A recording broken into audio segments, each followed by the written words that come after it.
Hello, we are Group I1Z1, and this is our presentation on foreign direct investment in Australia.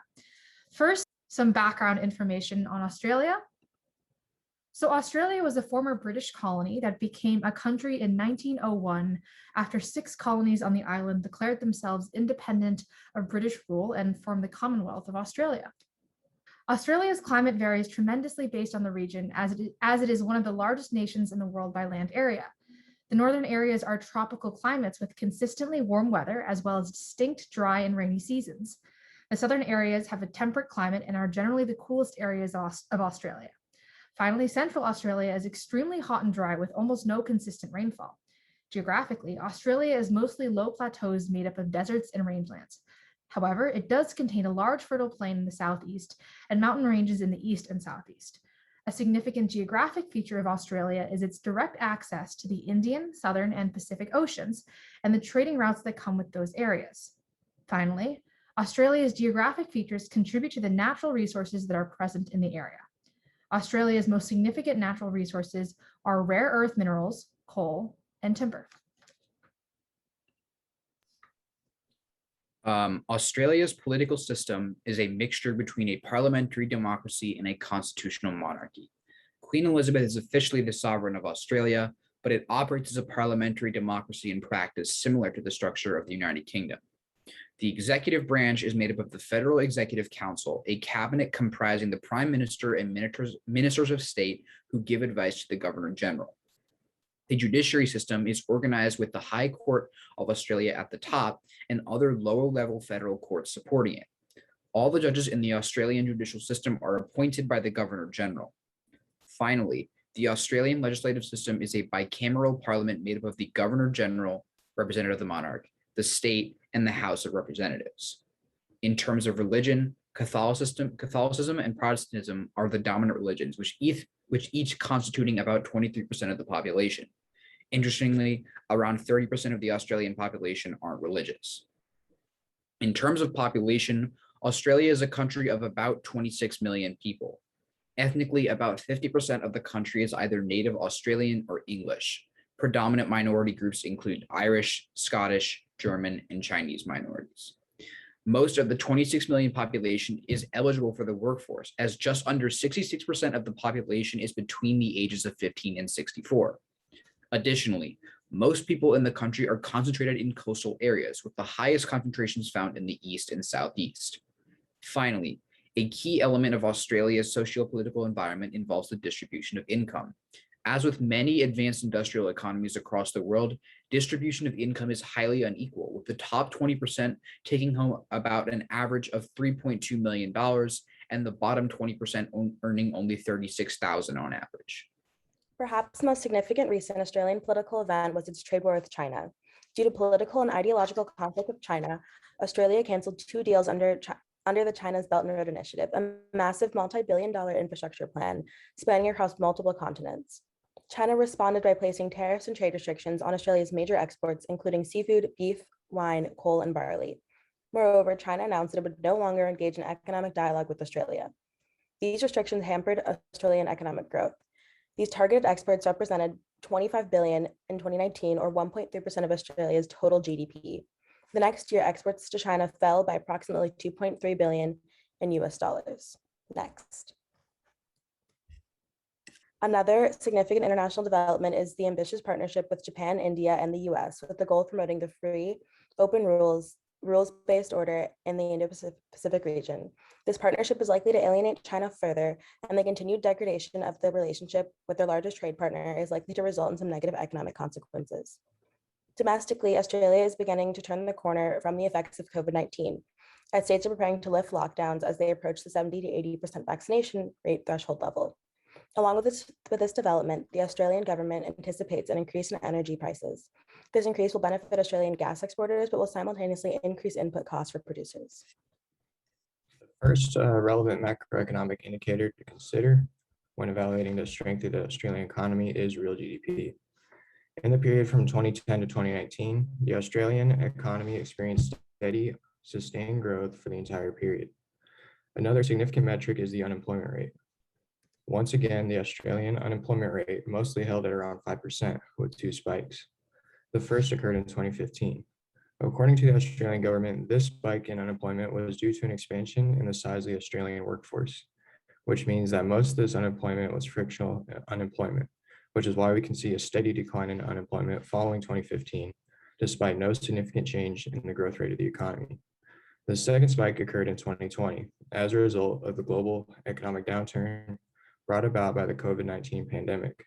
Importantly, Australian unemployment levels are very quickly returned to pre-pandemic levels, signaling the stability of the Australian economy. Another encouraging macroeconomic indicator for the Australian economy is the rate of inflation. The Australian inflation rate began at around 3% in 2010, and despite the aforementioned period of economic growth, steadily declined to less than 1% in 2020. Ordinarily, low interest rates will indicate that demand is low and the economy isn't performing as well as it should. But Australia's economic growth indicates that this is not the case, which means that inflation levels in Australia's economy represent perhaps the best case scenario for inflation in an economy. An examination of Australia's interest rates reveals another interesting conclusion. Interest rates on both short-term and long-term government bonds have steadily declined throughout this decade, indicating a desire of the government to increase spending in the economy. This trend was most pronounced during the COVID-19 pandemic, as interest rates on short-term bonds fell to just above zero, and interest rates on long-term bonds fell under 1%.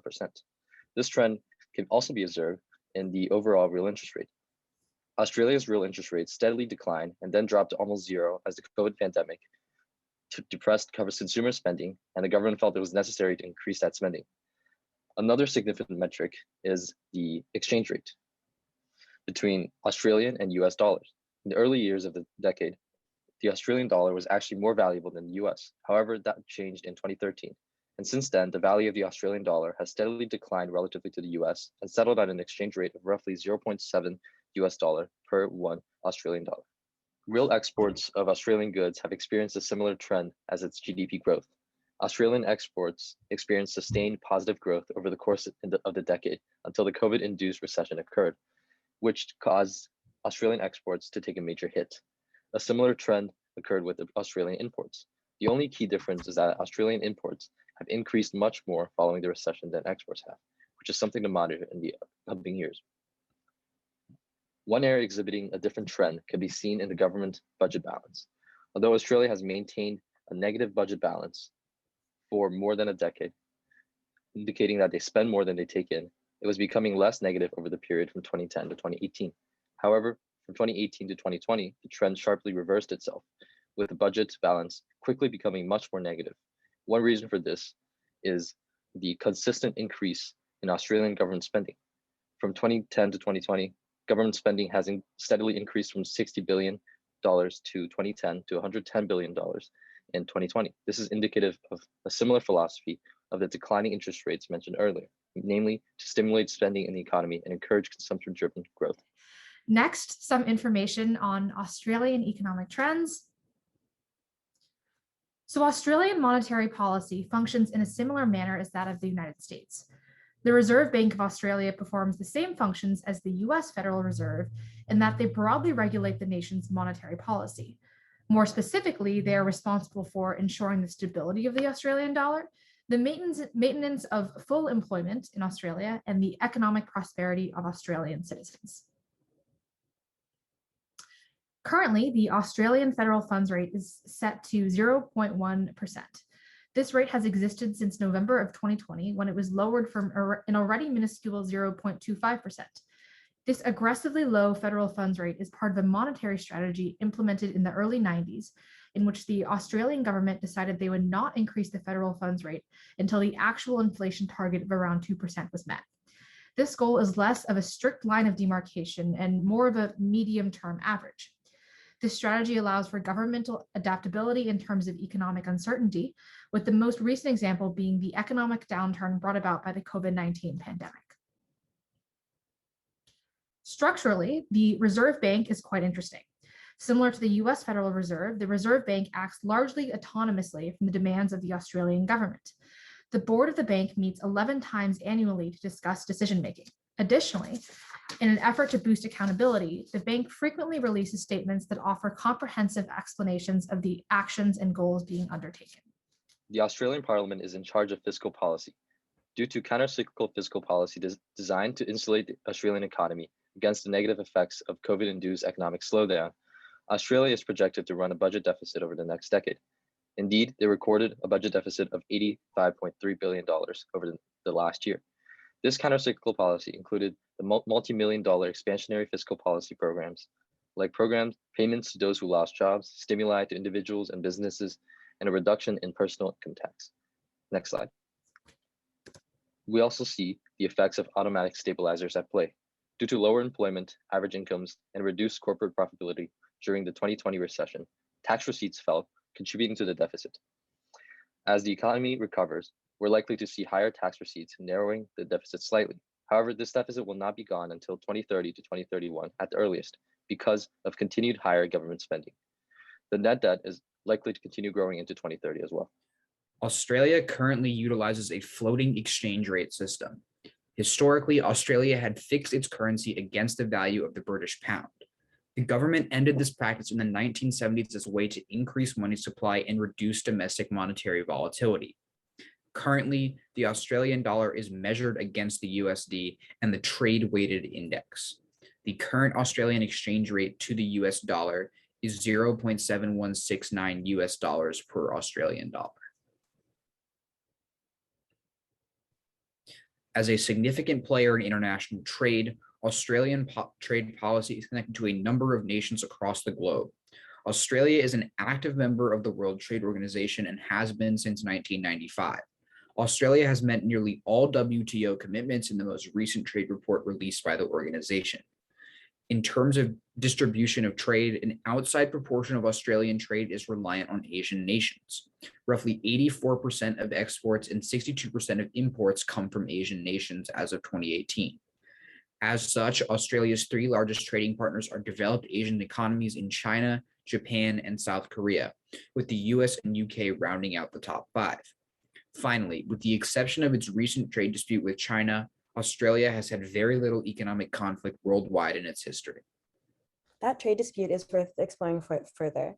In the 10-year period from 2009 to 2019, Australian exports to China tripled, with the total value of these exports reaching $149 billion. However, the following outset of the COVID-19 pandemic, Australia began investigating the origins of the virus and criticized China's handling of the virus, as well as their general foreign policy. China pushed back and began banning most Australian imports, with the notable exception of Australian iron exports.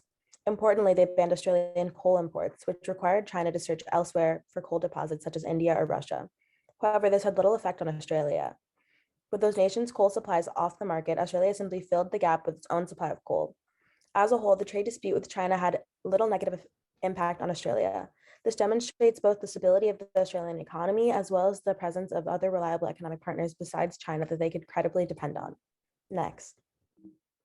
Speaking of imports and exports, a relevant consideration is the actual makeup of Australia's exports and imports. In regards to exports, the four commodities that make up an outside proportion of Australian exports are iron ore, coal briquettes, petroleum gas, and gold. In regards to where these exports are going, as mentioned before, the largest markets for Australian exports are China, Japan, and South Korea. In terms of imports, Australia doesn't have a truly dominant import commodity, but the two largest are cars and refined petroleum. In terms of import sellers, the largest market is once again China, with the US also making up a large proportion of Australian imports. Another economic indicator worth monitoring is the Australian trade balance. Over the decade, the Australian trade balance has steadily become more positive, with the low point reaching a negative 5,000 balance in 2015, before rising steadily to almost 15,000 in 2021. A positive trade balance means that an economy is exporting more than its imports, which speaks to the success of the Australian economy in making its domestically produced goods and commodities attractive on the global market. One consideration of whether a significant foreign investment is pertinent is projections for the Australian economy. As mentioned before, the Australian economy has experienced recent slowdowns in growth due to COVID lockdowns. However, the Australian economy is showing signs of rebounding, and economic models support this. The economy is expected to expand by 3.8% in 2021, 4.1% in 2022, and 3% in 2023. Additionally, certain fiscal policy programs enacted during lockdown provide assistance to those most impacted by COVID, such as disaster payments for workers and support payments for small businesses. as well as a tax relief program likely to extend beyond 2021, contributes to expectations of future growth. However, despite this positive momentum, one key risk persists: the trade dispute with China. However, given that the Australian economy experienced very few direct effects as a result of the dispute with China, it is safe to expect continued growth in the future. Higher COVID vaccination rates should bolster consumption, private investment, and improve the labor market. Consumption should return to pre-Delta levels by mid-2022. Residential and non-residential investment should recover. Exports from natural resources to tourism should rebound in the near future, and inflation should remain at 2.25%.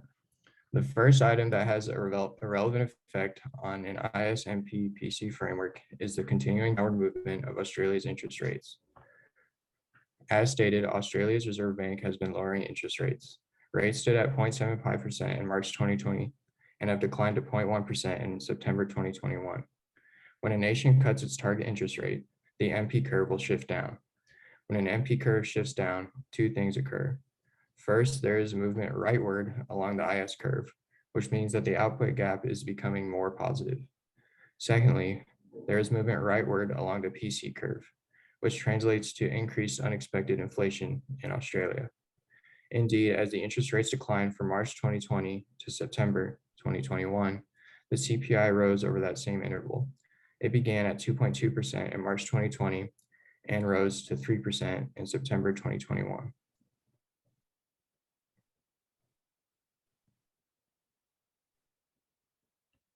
Like much of the world, Australia was hit hard by the COVID-19 pandemic and still has various lockdowns in place. The continuing presence of lockdowns results in harmful economic outcomes like decreased productivity and increased consumer pessimism. As a result of the decreased productivity, the Phillips curve shifts up. As a result of the increased consumer pessimism, the IS curve shifts left. Both of these movements result in the same outcome: increased inflation and decreased GDP, which naturally means a more negative output gap, as you will see in the next diagrams. Moving on to our third ISMPPC analysis, the Australian dollar has depreciated in value during the last 10 years. The exchange rate relative to the US dollars has fallen from 1.02 on December 1st of 2011 to 0.71 on December 1st of 2021. This depreciation in the value of Australian currency means that Australian goods are cheaper, which lead to an increase in net exports. This results in a rightward shift of the IS curve, which results in a more positive output gap, as you will see in the graphs we've drawn.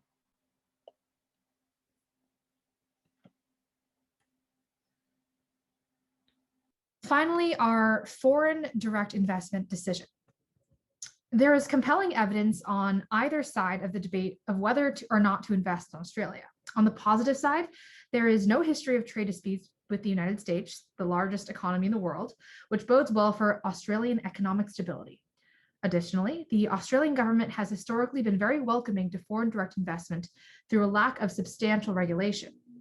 On the trend of stability, Australia also utilizes a floating exchange rate, which increases the stability of the region, maintains a large skilled workforce, has a large precedent of US foreign direct investment, historically their number one source of this investment, and inflation has declined by around 2% in the past decade. Finally, the Australian economy has experienced steady GDP growth, which bodes well for the ability to get out from the economic harms imposed by the pandemic. On the con side to investment, so there's currently lower than ideal interest rates, which would lower the returns of an investment. Additionally, Australian currency is tied to the value of commodities. Traditionally, there has been a reliance on natural resources and not enough new industry. And finally, as was previously mentioned, deteriorating relations with China may adversely affect the economy's productive output. To conclude our final decision, we have ultimately determined that it would be a prudent investment for the US firm to invest in Australia. Despite low interest rates and a commodity-driven economy, Australia's economic stability and precedent of welcoming FDI supports US investment. Moreover, given that both Australian GDP and unemployment are trending towards pre-COVID levels, the Australian economy illustrates a level of stability that US investors find attractive. Thank you.